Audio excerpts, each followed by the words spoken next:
സംസ്ഥാന സർക്കാരിന്റെ 4ാം വാർഷികത്തോടനുബന്ധിച്ച് നടത്തുന്ന റാപ്പർ വേടന്റെ പരിപാടിക്ക് നിയന്ത്രണങ്ങളുമായി പോലീസ്.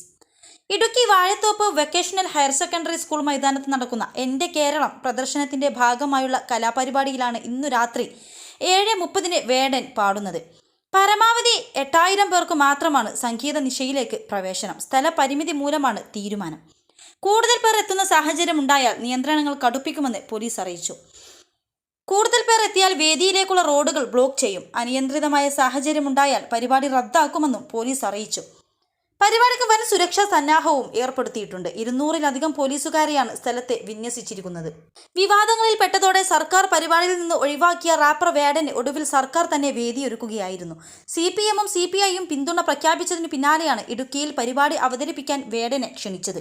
പ്രദർശനത്തിന്റെ ആദ്യ ദിവസമായ കഴിഞ്ഞ 29-നാണ് വേടന്റെ പരിപാടി നിശ്ചയിച്ചിരുന്നത്. എന്നാൽ തലേ ദിവസം കഞ്ചാവുമായി പിടിയിലാവുകയും മാലയിലെ ലോക്കറ്റ് പുലിപ്പല്ലാണെന്നാരോപിച്ച് വനം വകുപ്പ് ജാമ്യമില്ലാ കേസ് എടുക്കുകയും ചെയ്തതോടെ പരിപാടി റദ്ദാക്കി.